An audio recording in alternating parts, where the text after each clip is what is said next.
Okay, welcome. I'd like to introduce my friend Amanda McPherson. And Amanda is a mother, a grandmother, a nurse, and a sister. Family is very important to her. And her passion is to educate all of us in looking after ourselves. Amanda comes from Churchill, and she has agreed to share her story.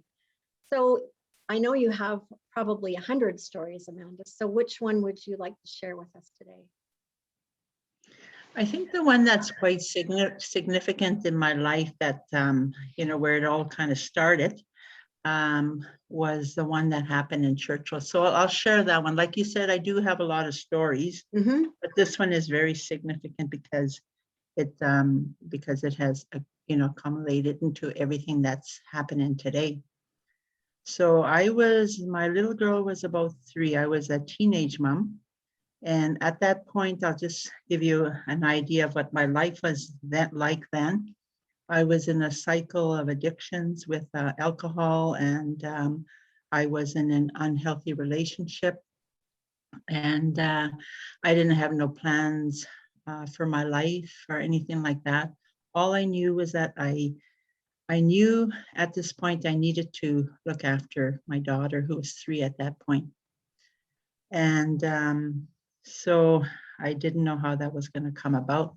But so one night, it's winter, and I was walking someplace, and I don't know where I was going or anything like that, but and it was dark and it was cold, and I'm walking and I hear this voice in my head say that I'm going to be a registered nurse.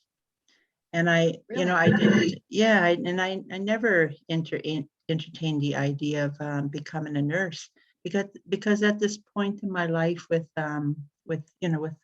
my background, with addictions and with my parents and all that, I had a lot of low self-worth, low self-esteem. So I didn't think I would be capable of, ever becoming anything. Is there any nurses in your family? Any medical stuff in your family?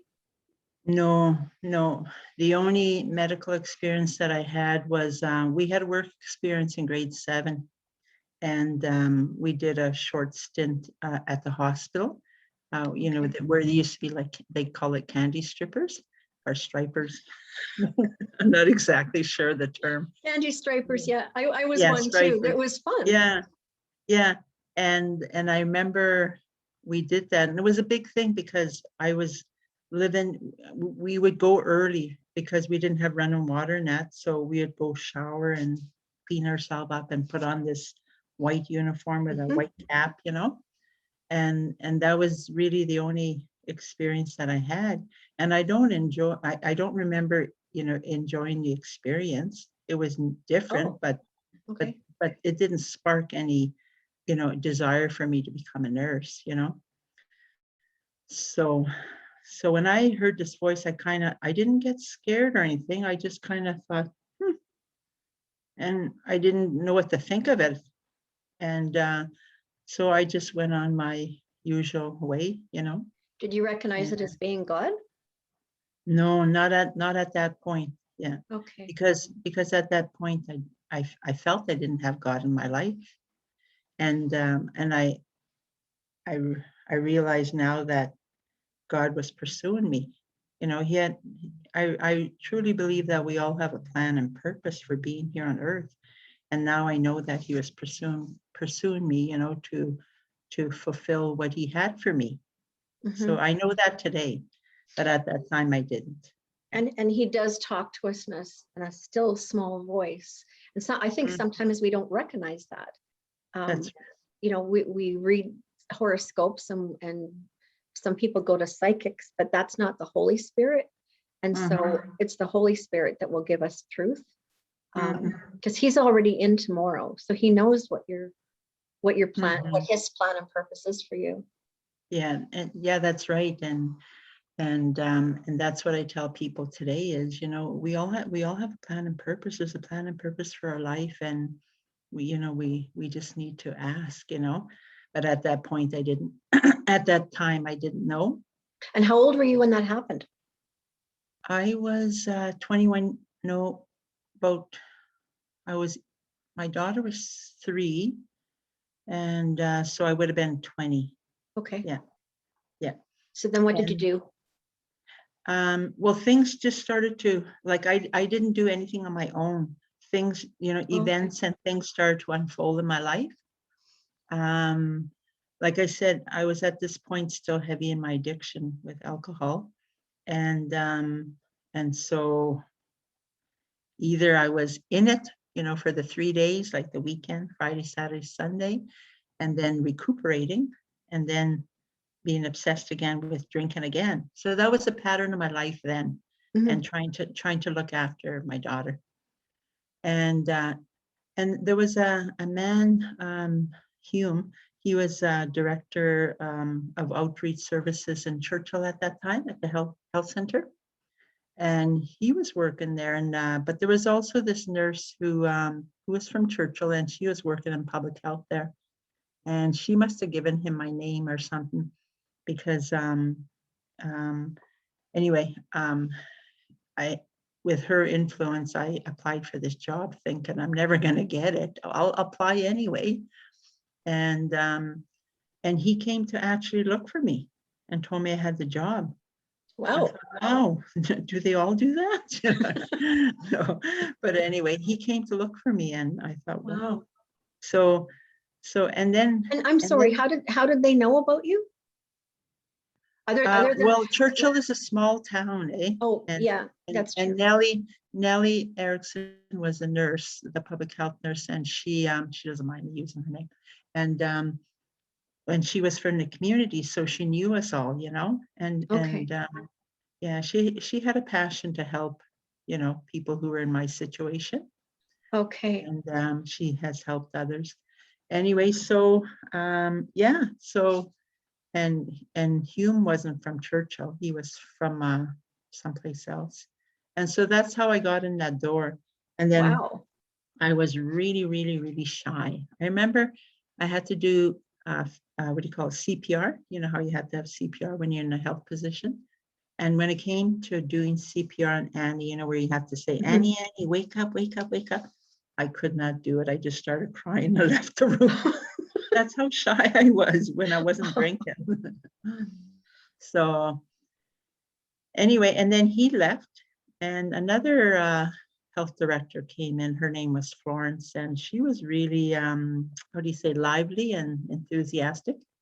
And she was the one that told me about this nursing program in Brandon, Manitoba. And I thought, I didn't think too much about it, because you have to write a story about your life. And I thought, ooh, I don't know how I'm going to do that, and because I felt like my life was messy. But the nurses helped me write this story, and Wow. yeah, and They really, so I sent it off. Yeah, it sounds like they really wanted you to succeed. They, yeah, yeah, they were really walking with you through this to get to your next step. yeah. And I believe that God was using these people, Yeah. in my life, and I Yeah. believe that that's what happens today. God puts certain people in our life to help us out. Yeah. And so that's what happened. And I got into this program in Brandon, and for 3 years, and I did my nursing, and managed to, not drink except in the summer.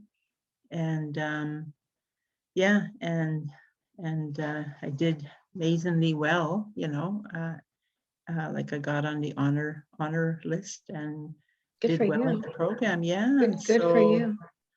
So So that would have yeah. given you a lot of confidence, just getting, just seeing your marks and having found acceptance in the program. And Yes, yeah, yeah.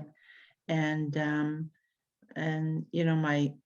I studied with a group of people, and we studied nearly every day, and to support one another and help one another. And they kept saying I should go further and become a doctor. But I just thought, I just want Wow. to get this done, you know. I just want to graduate. Yeah. And yeah, so it's been a journey, quite a journey. I've had Wow. many experiences, and yeah. So can you share how many years have you been a nurse now? I've been a nurse now 37 years, and I've been in many fields. I've worked in the hospital. I worked in the jail. I've worked in and now in community health, and I've also now working, in as a supervisor in an organization with Jordan's principal. Yeah. Okay, so that's a lot of success. And so you can see God's hand in all this. Oh yes, yes, yeah. Hmm. I think the thing that speaks the most is even when we feel that we can't do it or we feel we're incapable or anything, um, I really believe that um, God will work out his plan. I think about when I was transitioned from the hospital to community health. I was told by a pastor, she was visiting our church at the time in 2001. She said that I would be traveling to many reserves.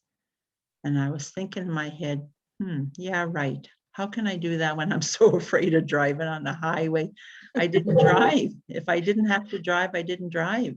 Okay. How am I going to do that? And you know what? 5 years later, I was traveling to Yeah. many reserves. Yeah. So And flying in.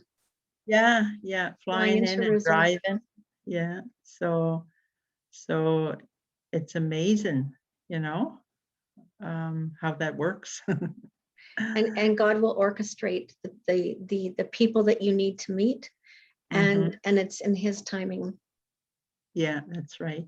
That's That's right. good. That's good. Yeah. Yeah. Well, thanks for sharing your story. Mm. I'm sure it's encouraged a lot of people. Just knowing that um, we can trust God, and we can trust in his timing. It's we maybe don't know what the next step is going to be, but he will position the people, and he will orchestrate. Mhm. Yeah. Yeah. So yeah, thanks again for sharing. And for the people who are listening, I know that we've all been encouraged and inspired by her story. So thank you, and we'll meet again. Yes, Thanks. thank you. Thank you for letting me share. Okay, talk to you soon. Bye-bye. Bye.